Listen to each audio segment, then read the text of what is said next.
Soon, they will be living in the biggest refugee camp in the world, a bamboo city that does not yet exist.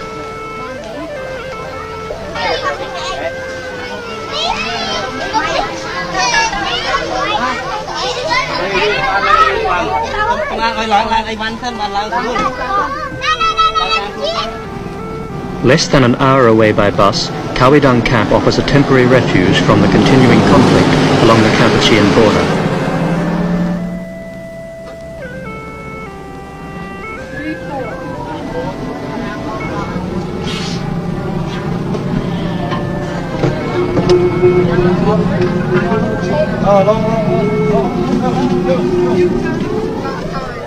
Other arrivals at Kawidang came from different parts of the border by less comfortable means.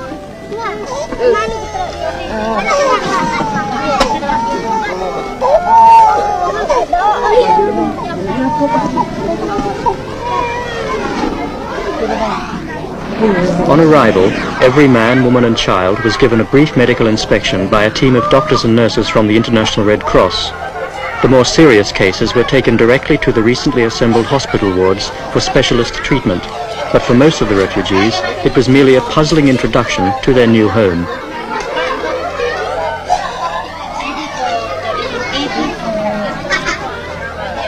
Six. They had to walk nearly 2 kilometers to the hastily prepared site where they will build their new dwellings.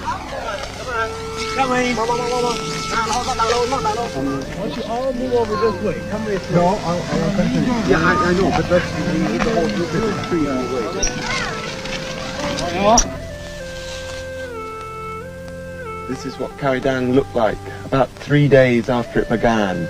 On the 4th day, the Khmer started to arrive here. We had to develop the site to keep just ahead of them. We'd come here and been shown a piece of pretty desolate hillside and told that it would be necessary to move up to 200,000 people here. Initially we expected arrivals might be up to 10,000-15,000 a day. In fact, they were never more than 7,000 or 8,000. To meet that, though, it meant we had to develop the camp section by section to try and keep just a day or so ahead of the arrivals. In consequence, we put in the basic infrastructure, the roads, the water tanks and the toilets. And by day 4, when the first refugees arrived, we had prepared the first section. The groups of 100 separated into smaller sections for distribution of bamboo and plastic. The Office of the United Nations High Commissioner for Refugees created the basic infrastructure of the camp, but all of the really time-consuming work was done by the refugees themselves.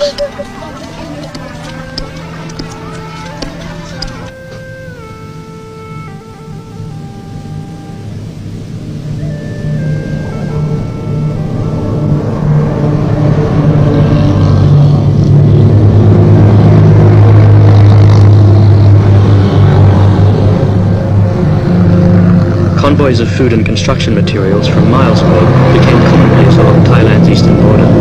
Hundreds of tons, sometimes thousands, were shifted along a road system that was designed for a fraction of that amount. Items such as thatch and bamboo were readily available within Thailand, and other essential supplies were provided through international support. One fortunate development was that Thailand is one of the world's leading rice exporters, so all of the grain provided at Kawidang could be purchased by the United Nations within the country.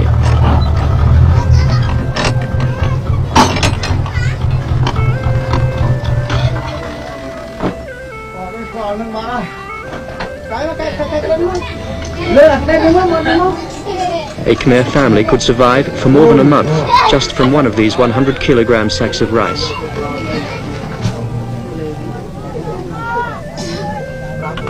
The refugees received all of their essential rations and cooking utensils from the UNHCR: rice, dried fish, cooking oil, and some fresh meat and vegetables.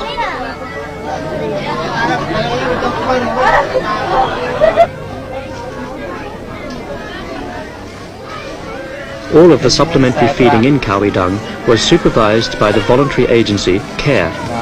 More than 20,000 people in the camp received hot meals twice a day, and after 2 months of this extra diet, the health improvements amongst the refugees were quite visible.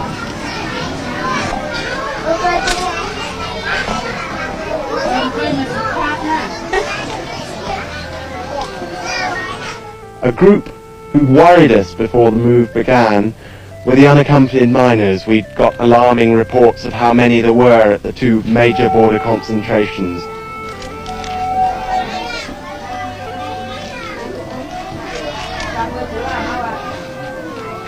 There were more than 1,000 unaccompanied children in the camp. A special effort was made to register each one and take down all of their particulars and what they could recall of their previous lives. A tracing program enabled officials to reunite some of the children with parents and relatives, but for others, no such happy ending was possible.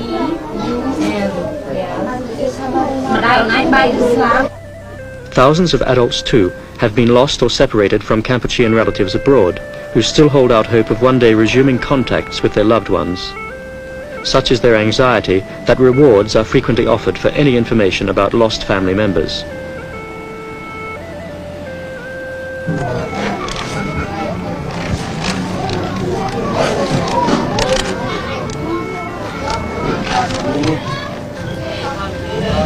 There was a constant flow of letters and telegrams between Kawi Dang and the rest of the world, with the International Red Cross acting as the post office.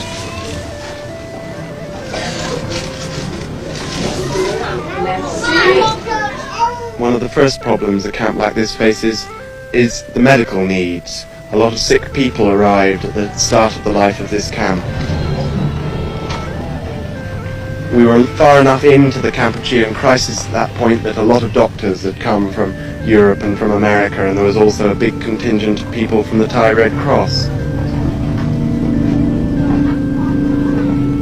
There have been a few minor outbursts of sickness. We've lost a few people through measles because we didn't have enough measles vaccine to start with to inject all the young children. There have been a few cases of meningitis. Again, we managed to stop that spreading, but always in crowded conditions like this, you live with the possibility of a major outbreak of some contagious disease.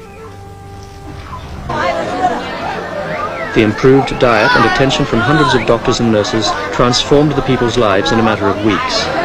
There were always more births and deaths, and within a short period, the death rate fell to only 2 or 3 a day. There was now a positive climate where previously there had been anxiety and uncertainty. Kampuchean artists and teachers were responsible for devising a complete range of textbooks for the tens of thousands of children in the camp, most of whom had not attended regular classes for at least 5 years. More than 300 primary and secondary school teachers formed the backbone of the educational system in the camp.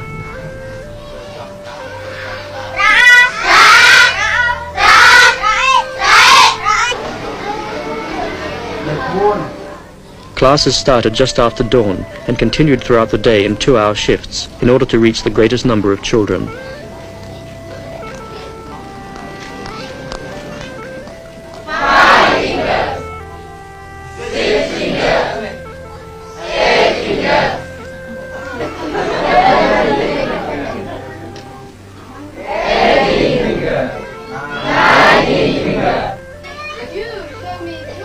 Not only the children are willing pupils. In their spare time between classes, the Kampuchean teachers reverse roles and become English language students. Show me your ears.